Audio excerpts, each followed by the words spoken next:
Good morning, everyone. Welcome to our fourth episode of Kensington Cooks, live with Chef Morissa from Kensington Park Senior Living.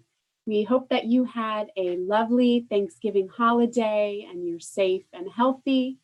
And we're very excited to bring you a holiday happy hour today as we mark the beginning of December.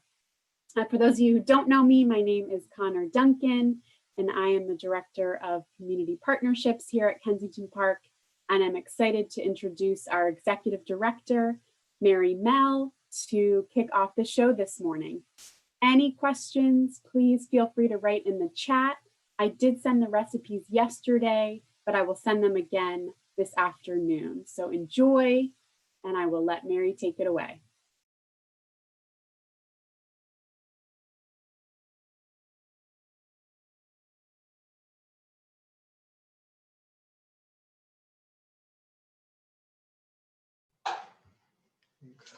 Good morning, and thanks for joining us again.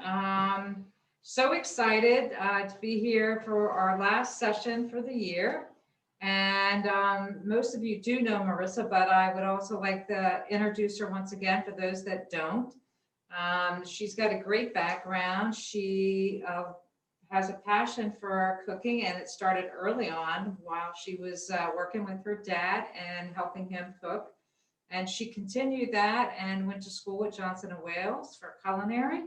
Has been with us and with seniors for a long time, making their days, very special. And her sidekick, Trevor Connor, joins us as well to make it a fun experience. So we're pleased. I'm always enjoying this because I get to sample all the delights after. So I'm looking forward to today. And with that, I'll introduce you to Morissa. Thank you. Thank you, Mary.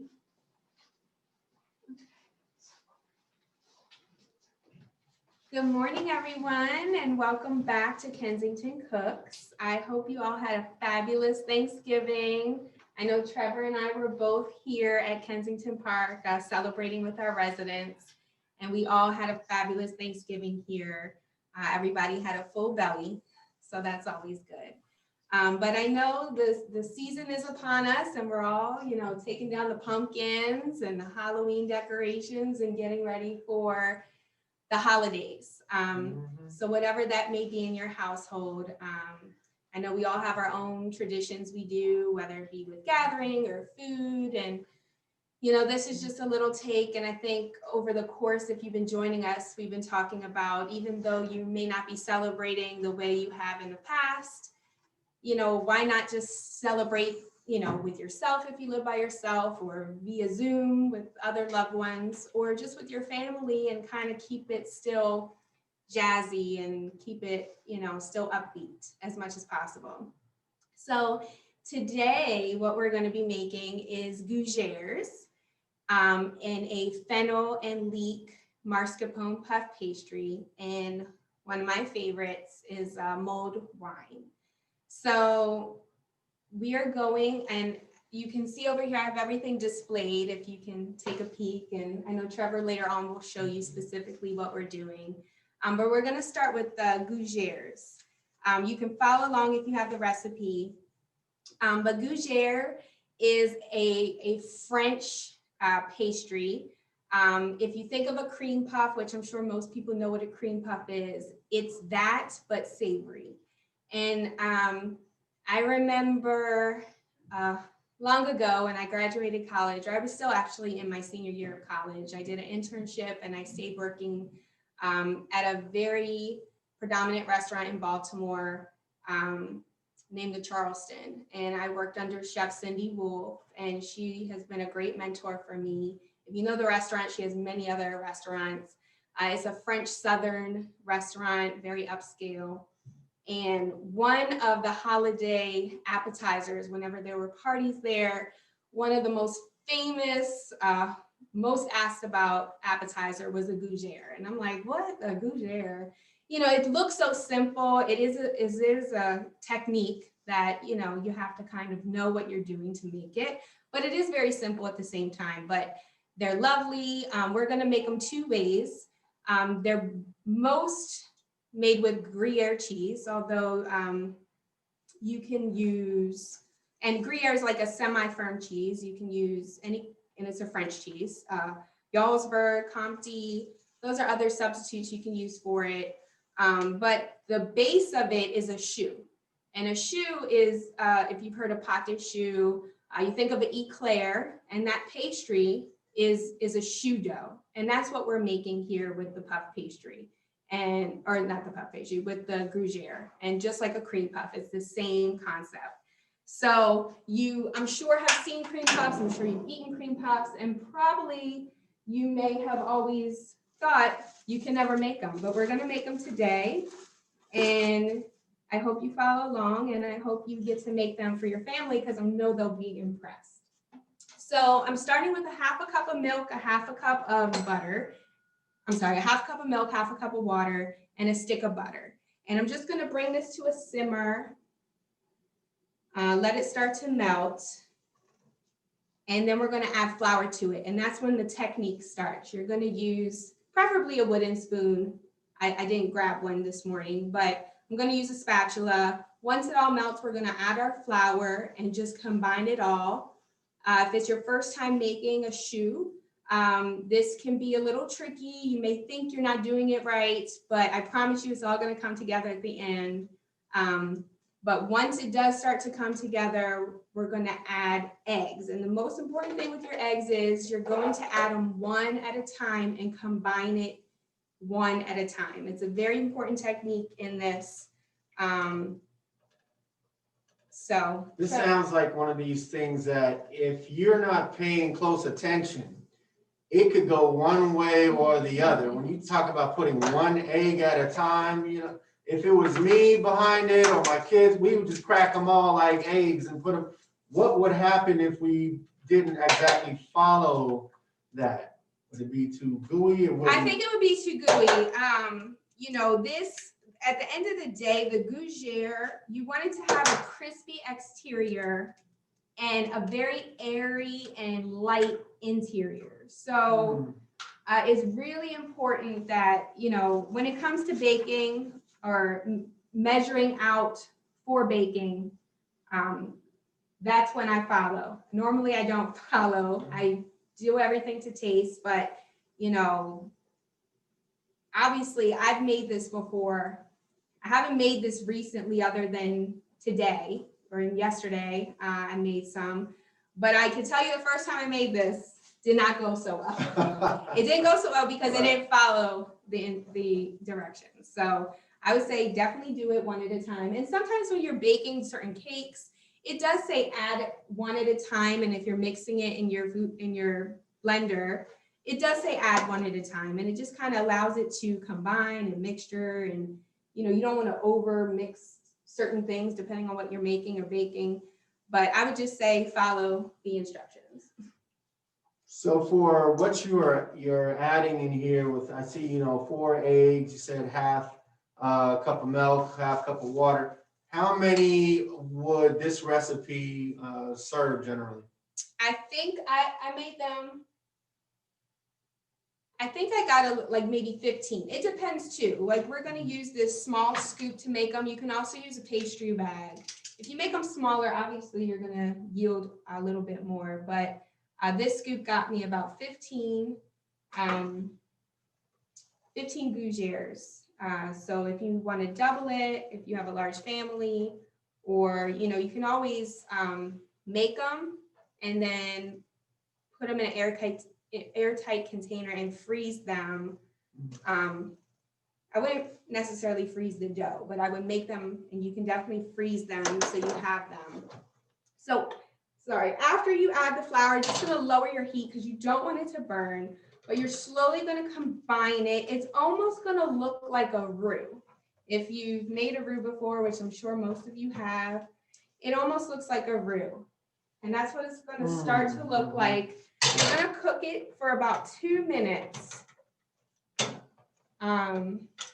Just to kind of cook out some of the flour, obviously, and you want it to just combine. And I'm gonna show you in a minute if you can see what it's gonna start looking like, and then we're gonna add our eggs. And like I said, it's a little, intensive with the hand. So if you don't have a good wrist, you might want to appoint somebody else to help you. Good wrist exercise. But if you all can see, it just looks like almost like a dough coming together. So here, this is where I'm going to turn off. You could keep it in here, you could put it in another bowl, it doesn't matter. But obviously we're putting egg in it, so we don't want the egg to turn into scrambled eggs. So that's the other thing. So I will probably put this in another bowl. And like I said, you're gonna work fast. I'm gonna add one egg at a time. And you're just gonna keep stirring it. Obviously, when you see no more of the yolk and the white, it's been combined, and you can add another egg. At this time, I'm gonna actually grab the camera here and see if we can show a little bit inside the bowl of what that's looking like. I'm gonna add my second egg. If you can see in that. And if any of you in the chat have any questions for Morissa and how she's doing, let's go ahead and put that in the chat, and maybe Connor can ask one of the questions at all, but you are able to see kind of what it's looking like as she's adding one egg at a time in that bowl. And while I have the camera up here, I'm actually going to let you see a little bit of the finished product right here. To this, still adding the eggs, but I'm going to add a little bit of salt and pepper. I'm going to add a little bit of nutmeg, which adds a nice flavor. I know nutmeg to any kind of like frittata or quiche. That's kind of like a little secret ingredient. It just makes everything come together, all the flavors. But the nutmeg adds a nice flavor in this as well. And we're going to add our last egg, and then the hard part is over. So if you can get through this, then you've done it. So we add our last egg, and then we're going to add our yummy Gruyere cheese. And I do have a comment. Sorry, I have a comment from Arlene. She said that she spent a week in the south of France at a cooking school in 2004, and they did a pâte à choux and filled it with pastry cream and covered it in chocolate for dessert. Yeah, yeah. And she had mentioned that she had used 3 eggs instead of 4. Any thoughts on that? No, it depends. You know, I've seen recipes where it's a cup of milk, a cup of water. We're doing a half a cup of each, and maybe those recipes call for 3 eggs. I think it just depends on, you know, whether it's your recipe or one that you're following. You know, it also depends to, you know, if you're cooking in what kind of oven you're using. I think it just depends overall. You know, I'm sure, especially in France, to me, this is perfect. I haven't had one specifically from France, so I don't know if this is the right texture. You know, I just know what I know. So it tastes good, it looks good. But like I said, you want, as long as the outside is crispy and the inside is light and airy, then I think you have a great recipe. So I added. Katie said that Gruyere cheese is so good, and she wished she could get some samples. Oh, it is so good. I'll tell you that. It is very good. Yes, it's one of my favorites. And I don't know. I mean, I'm sure you can put other cheeses in here, but this definitely makes the Gougere. So I've added it, it's combined. I'm gonna just show you how I would scoop it out. And then what I am also gonna do, I'm just gonna put it on some parchment paper. You wanna keep them nice and even so they cook at the same time. I'll make a few. And then I also went ahead and chopped up some fresh chives, and I cooked some crispy bacon. And I did both because my friend Trevor over here doesn't eat bacon, his loss. Yeah, So I smells great. Smells great. So I made it both ways because I made this yesterday and they were fabulous. Both ways were fabulous, but the bacon and chives adds definitely a nice flavor, makes it fun for the holidays. So I have some plain, and I'm going to add some chives and some bacon. And then you're just going to bake it about 400 degrees for about 12 to 15 minutes. You just want them to get a little golden. And you can top them before they go in the oven if you like, with some more Gruyere cheese if you like. You don't have to. But these are very, they just seem so simple. And they are, but they're also very elegant. And that's it. Trevor, did that look hard? No, that's real easy, especially like the cheese. I haven't had how do you say The cheese is Gruyere, Gruyere. but this is called a Gougere. See, all these goo and gris, yeah, Gougere and gris, okay. I'll get the notes. And they are going to puff up a little bit when you bake them. You don't need to keep too much space in between. But this should be about perfect. And is this a 350 in the oven? Or? I say 400 for about 12 to 15 minutes. Okay. And there you have it. And those are Gougeres. So we're going to just pretend that they're cooking away in the oven. And put that in our pretend oven right over there. Yeah. All right.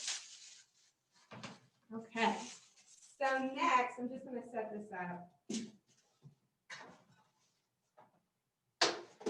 That's more on the savory side of things. What you're about to do here is a little bit sweeter. Well, I don't want to say sweeter. They're both savory appetizers. Okay. But they're both also a little different, a little similar, but different. So this is with puff pastry. Puff pastry, you buy it at any grocery store. You're just gonna thaw out the dough. This is our fennel and leek and mascarpone puff pastry bites. So you just have your sheet of puff pastry. You just need like a little cookie cutter or a can or just something for whatever shape you're going for. You can make these. This is the size I'm going for. If you want them bite size, you could do them much more smaller. And you're just going to cut through however many. You could probably get about 12 in a sheet if you're going with the size that I have. So ahead of time, fennel and leek we used in some of our other recipes if you've been in tune with our show. To me, those are really great flavors. It's just a different flavor than an onion. Onion, nothing wrong with the onion, but if you want to be a little fancier, I think in our stuffing, maybe when we did our brioche stuffing, we put leeks, or maybe I suggested you could do leeks instead of onions. Mm-hmm. It's just a wonderful flavor. But anyway, so I'm just going to do a couple of these just so you can see how we assemble. But I sauteed, I cut up the fennel, I cut up the leeks, just julienne them, which just means a thin, like you would cut an onion in half and slice it thin. That's all a julienne cut is. And you're just going to, these are going to puff up, not so much out. And then you're just going to take your filling and just put it right in the center of each puff pastry. And this smells so good, Trevor. Oh man, definitely smells. Yeah, I put a little fresh thyme in it just to kind of open up the flavors. Oh, that's going to be delicious. But it's nothing like leeks and fennel. I think that they're very good flavors that go together. The fennel has like the licorice taste, but it's not strong. It's delicious flavor. And some people are, have probably never cooked with fennel. So sometimes I hear it all the time. I don't like that. And I used to be that kid. My dad will tell you, I don't like that. How do you know? You never tried it.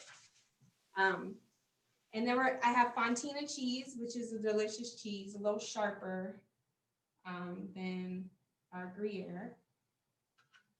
I love cheese. I love bacon. Morissa, we have a question. Do you do your own grocery shopping, or is food delivered to KP, to Kensington Park? Oh, I thought you meant from my home. No, both. No, we have our big, massive tractor trailer trucks that deliver our food to KP. But if I'm looking for something unique and different, I do go to the grocery store to pick up, if there's a specific item I want, because all the items we buy here at KP are in bulk. So if I just need an ounce or a pound of something and I don't want to get a whole case, I will go to the grocery store. How often does the big truck come to deliver food? Well, we have multiple trucks. We get our produce 5 times a week, just because they're off on 2 days, don't deliver. We get our bread 5 times a week, they're off 2 days a week. And then we get trucks, basically, I'd say 5 days a week. We have 3 big, massive trucks, 2 trucks in between to kind of just, if we miss something or something needs to come the next day, we really have trucks kind of on demand when we need it, which is very helpful. So you're going to bake this, same thing at 400 degrees for about 15 minutes. You just want it to puff up. It's going to get golden. When it comes out the oven, you can add a little bit more cheese if you like. And then you can add some yummy mascarpone cheese, which is an Italian cheese. It is similar to like a cream cheese or a sour cream, but the fat content is higher and it's just delicious. I know these are raw. I'm just going to show you what I would do. Imagine it's cooked just like on here. I have my mascarpone and then just your little, this is from the fennel bulb. At the end of the fennel, the bulb of the fennel, that's what you're going to cut up and saute. But at the other end of the fennel is where you have all those prongs. And it's just an herb. You're just going to pick them off and it just adds for a nice garnish. It makes it pretty. And then you're just going to bake these and they're going to start smelling delicious. And there you have that. All right. I know we're going to warm those up right after, right? We're not going to let No, we're going to bake them and then I'm going to let Trevor eat them. All Yes, right. of course. So now, one of my favorites this time of year, I have Trevor, who's going to make a nice hot mulled wine for you. Well, this is going to be really good. I don't know how many of you might have had mulled wine before. I wasn't really familiar with it, but it really is something traditionally around the holiday times that people have mulled wine. It's more of a holiday drink, if you will. And there's a little bit of history behind it. The only thing I could think of when I heard mulled, I was like, isn't that when you say like mull it over, right? About thinking about it. Well, in this instance, we're going to use it more so in just stirring over the fire. It's more of a hot drink. And so we're going to get that started. And some of you may have your own traditional drinks that you have. So if you want to put some of those in the chat, go ahead and say around the holiday times, what is it that you and your family like to share? We're going to go ahead with a red wine. White wines do not work for this. And so, depending on how many you are having over, you could easily do a half bottle for, smaller, if it's like a couple, or, you're having a nice sized party. I've seen people even do like 2 bottles of this.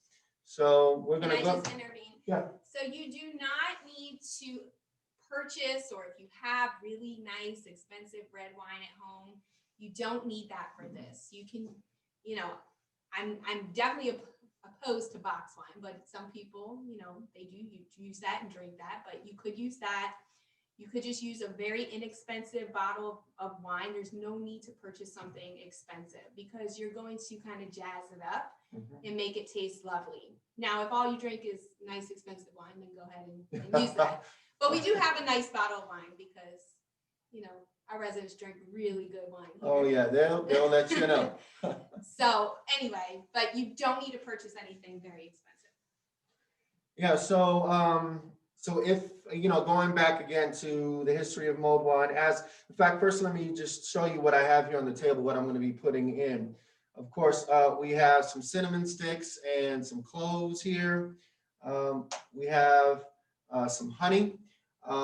If you know me from previous ones, I have the sweet tooth. So whether it's honey or it's sugar, like about a half pound, you'll find recipes out there that call for a pound of sugar, but that might be a little too much.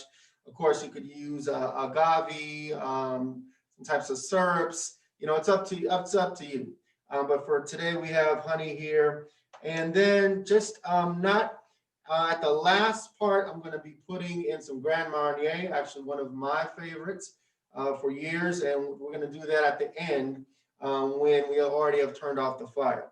So at this point, it's already heating. You want to bring it up to somewhat of a boil there. And so in regards to mulled wine, it does have a history. It actually goes back to the Greeks and the Romans, where they would, take it and put it over a fire.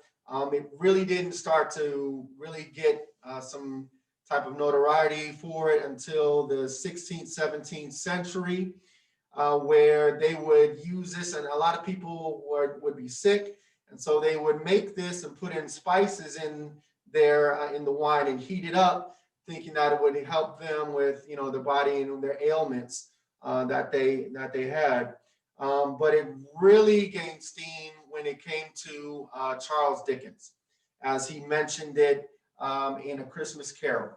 If you watch the movies, you will more or less see that at the end of the movie, in the last scene. I'm gonna go ahead and put these cloves and the cinnamon sticks, let that get some flavor, and then also our orange slices. And so in the movie, you'll see at the end he'll say fruit punch, but in his book it is actually he calls it a smoking bishop. I'll go ahead and stir some of this in here. Okay. He calls it a smoking bishop, which I believe at the time the bishops wore red flocks, and this is something that was put over fire and it would smoke up.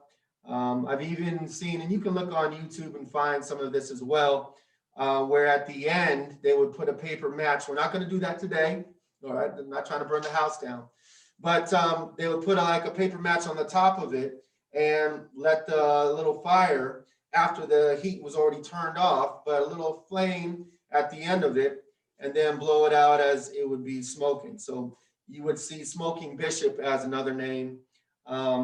Hippocris was another name that they used for this as well. I'm going to go ahead and put in a little bit of our honey here.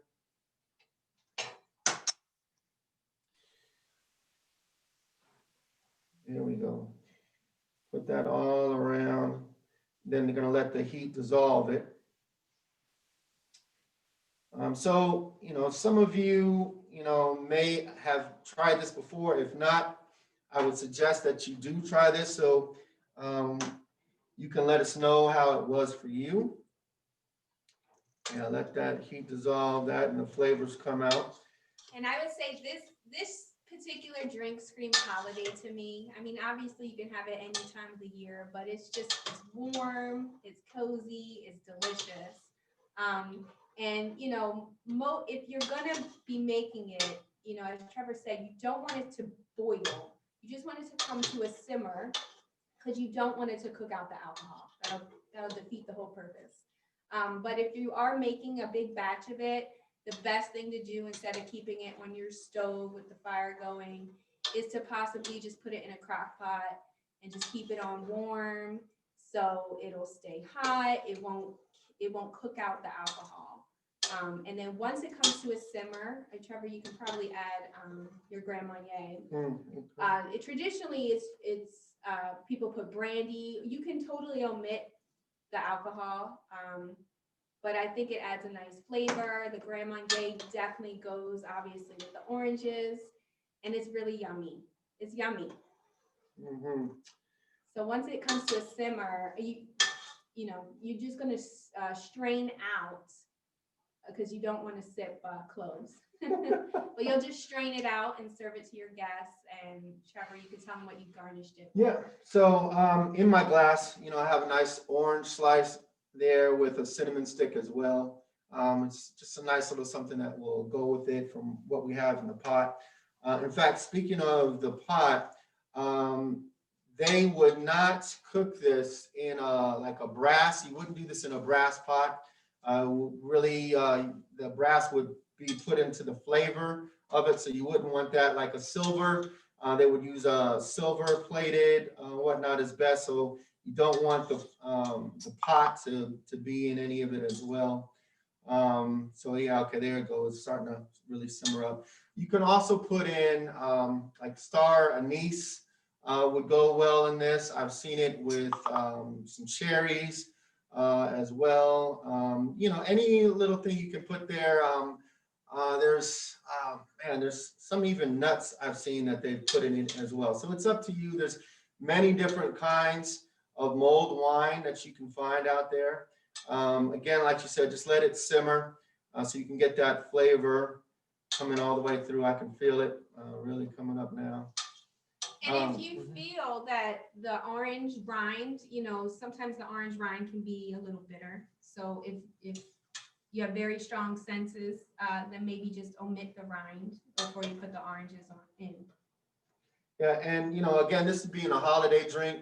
If you see it takes a little bit of time, it's great, honestly, if you have some holiday music. I don't know what your holiday traditions may be. For me, it's the family with pajamas. We always have a new set every single year, although my kids keep growing. So, all right, I think that's good enough. Yep. Good. Okay. You can spoon me some extra. Yes. All right. So We had some great chat boxes about people's favorite drinks. So we had apple cider with prosecco and an apple slice on the rim. We also had old fashioned made with cinnamon brown sugar syrup, a dark chocolate cocoa with Bailey's Irish cream, a chai tea with oat milk, coffee with cinnamon and brown sugar, and then of course the eggnog and hot cocoa. Yeah, and please be careful. As you see, I just burned myself a little bit on the pot there. So just be careful with that. Trevor will stick to all the cold drinks in the future. Can you tell us how it smells? Because when I was down there earlier, it was delicious. That's the word. It smells delicious. I smell the cinnamon, I smell the cloves, I smell the oranges, and I smell the red wine. It really is. It smells yummy. Oh man, yeah. You can the orange flavor, the oranges in there definitely comes through, as well as the cinnamon sticks. Remember, letting it sit there and simmer in that, where it can bring that flavor out. Definitely great. As you see, going with the pastries here, which have that savory taste, this is a great accompaniment to that. And then both of these options we chose have cheese and their pastry. It just has a creaminess to it. So it's going to go really well with the red wine. As you know, red wine goes very well with cheese. So it's all goes very well together. So happy holidays, Trevor. Happy holidays. If there's any other questions before we close, definitely want to wish everyone on the other side happy holidays to you as well. Yummy. We did have a question, Morissa, where do you like to grocery shop for your family? Yeah. Well, when I have time, I usually like to go to Wegmans. But although things are very different now, so I usually rush to the neighborhood Safeway. But Wegmans is probably one of my favorites. It's not far from my house because you can get so much there. But traditionally now it's Safeway. Specialty items, I'll go to Wegmans or Whole Foods. And But I will say, because your earlier question, I thought you were asking how, I don't know what the specific question was, but going grocery shopping is very therapeutic for me. My husband cracks up because he's like, I can pick it up. And I'm like, no, it's like, I love it. It's so therapeutic. I do my list based off of the aisles. It's just, you know, it would take him like 5 more hours to find one thing than, you know, I know where everything is. So very therapeutic. Yeah, I'm actually the same way. I would easily go in Wegmans and spend an hour and not mind, because I'll be jamming to the music that they're playing, like, oh, I remember this song, and I'm just looking on every single side. Do I need that? Do I need that? You know, it's just like my wife is in the mall. I'm like that in the grocery store. What do you have anything special planned for the residents for this holiday season? Anything different or than what you guys usually do? Yes and no. I mean, they always, yes, Christmas Day and even for Hanukkah, we do something special for Hanukkah. We make latkes, we have little jelly donuts, and then for Christmas Day, we always have a really nice meal for our residents, regardless. Unfortunately, this year we usually have 3 huge, big parties across campus, branching out to three weeks. We do it every Saturday for 3 weeks to cover all of our buildings. So unfortunately, we won't be doing that this year, but they still will have a very fabulous meal. I actually am working on the menu currently, but I feel like they will never go hungry, especially during the holiday time. So, you know, it won't be the big party and gathering as we usually do, but they'll still have a really nice meal surrounded by all of the team. Yeah, the Thanksgiving dinner that we just had last week was excellent. It was a really good time for them to see their friends, sit down. We made sure that we had an extended period of time, so a meal wasn't just for eating, but was also in reconnecting with each other over an excellent meal. So it was really nice, really nice. So I know the holiday one is going to be great as well. We had a question from Michael. He asked if you're good with using simple all-purpose flour for the shoe pastry. Yes. I've seen recipes with bread flour and all-purpose flour. I use just all-purpose flour. Yes. All right, I think that might be all the questions we have. Thank you so much, and I hope everyone has a great holiday season. Be safe, and we wish you the best from Kensington Park. And we hope to see you sometime in the new year. Thank you so much, Trevor and Morissa. Happy holidays.